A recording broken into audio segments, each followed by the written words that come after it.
Pourquoi l'historique? Eh bien en fait parce que, comme je crois la plupart ici, ce sont des voitures qui ont marqué notre enfance. Quand on est amateur de voitures depuis le plus jeune âge, il y a forcément des voitures qui vous marquent. Et à un moment ou à un autre, eh bien, vous connaissez le proverbe, quelle différence il y a entre un adulte et un enfant? Il n'y en a aucune, il n'y a que le prix des jouets qui change. Bon, on passe de la miniature à la réelle quand la vie permet de le faire. Et certaines voitures, l'Alpine d'abord, l'Alpine A110, la berlinette, a marqué mon enfance. Donc j'ai été vraiment très attiré par cette voiture et donc du coup j'ai eu la chance d'en posséder quelques-unes et j'en ai gardé une. Et puis Porsche 911 RSR, année 76, avec les frères Almeras, notamment à Montpellier, puisque j'ai fait mes études à Montpellier, donc ce sont des écuries que je suivais avec plaisir. Et puis bien sûr la BMW M1 qui a été la voiture du moment dans la fin des années 70. En 78 qui effectivement m'a marqué. Il se trouve que mon beau-frère, le mari de ma soeur, était concessionnaire BMW et la voiture de référence à cette époque-là c'était la M1, donc je m'étais dit qu'un jour si je pouvais j'en achèterais une et puis la vie m'a permis d'avoir ce spécimen de course avec un immense plaisir de pouvoir rouler dans un engin comme ça. On se replonge dans les années 60, 70, voire même un peu avant, les années 50 pour certaines voitures, notamment je pense à quelques Triumph ou Jaguar. Et voilà, on fait un retour dans le passé, mais finalement on dit c'est dans les vieux pots qu'on fait les meilleures soupes. Et moi j'avoue que j'ai plutôt une grande attirance pour des voitures de ces années-là, en tout cas les années 70 et 80 en ce qui me concerne. Et c'est un plaisir de voir toutes ces voitures qu'on voit jamais, en tout cas il n'y a qu'Auto Auto, on peut voir un parc comme celui-là.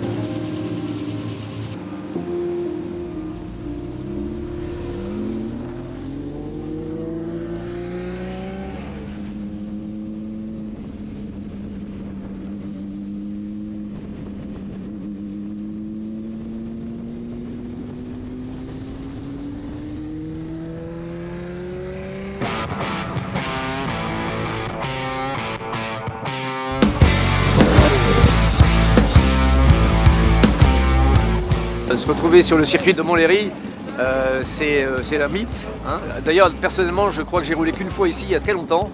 Donc de me retrouver ici à cette occasion, c'est un immense plaisir. Et encore une fois, ce circuit de Montlhéry nous replonge dans l'histoire avec les voitures qui vont bien, le circuit qui va bien. On fait un joli bond dans le passé avec un moment assez magique.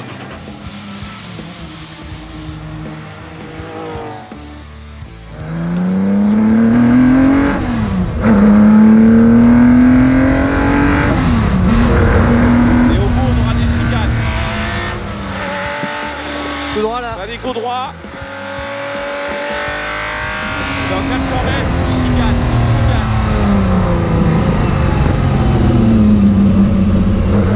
Moi je suis dans un métier où évidemment il y a des ruptures technologiques tous les 6 mois, donc ça dure pas.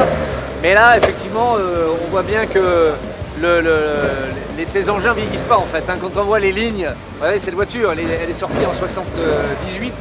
Regardez le coup de crayon qui est toujours d'actualité.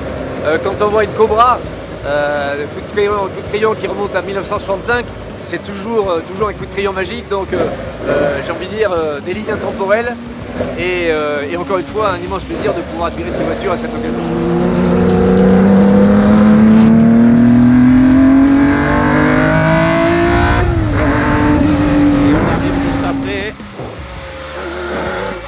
Voilà, je ralentis.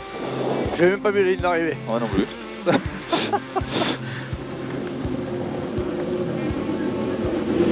Très technique parce qu'il y a des chicanes partout, le soleil dans les yeux, voilà, ça tourne beaucoup, on voit pas trop les virages à l'avance, donc très technique et difficile. C'était le point de mise en jambe. Alors, pardon Nicolas. Ah, s'il te plaît.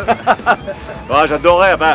Moi, ce que j'aime bien, tu vois, c'est d'avoir des gentleman drivers, des pilotes comme Nicolas qui sortent des voitures comme ça parce que passer une semaine là-dedans à faire 400-500 km par jour, sans déconner, c'est pas évident. Tu te régales sur un circuit, mais le reste du temps, c'est quand même pas facile. Je pense aussi à John Ofgui avec la Ligier. Ouais, chapeau à Nico parce que sortir une voiture comme ça, pour nous, c'est génial. Pour les spectateurs, c'est exceptionnel. Je pense que Nicolas, il doit prendre un petit peu son pied sur les circuits, mais ça va pas être tout le temps facile hein, là-dedans. Je prends mon pied, je prends surtout la jambe gauche, tu sais, parce que l'embrayage, pendant 400 bornes, il faut l'appuyer. Hein. Oh. Donc c'est top, ouais. Un jour viendra peut-être, hein Nicolas? Mais avec plaisir, parce que Jean-Pierre a déjà fait le tour, le rallye du Pays Basque avec moi en copilote sur la Stratos. Ah, En bien plus, rigolé, il hein. m'a porté chance, on a fini 3ème. Donc tu vois, c'est mon porte-bonheur, Jean-Pierre. Et on s'était bien marré.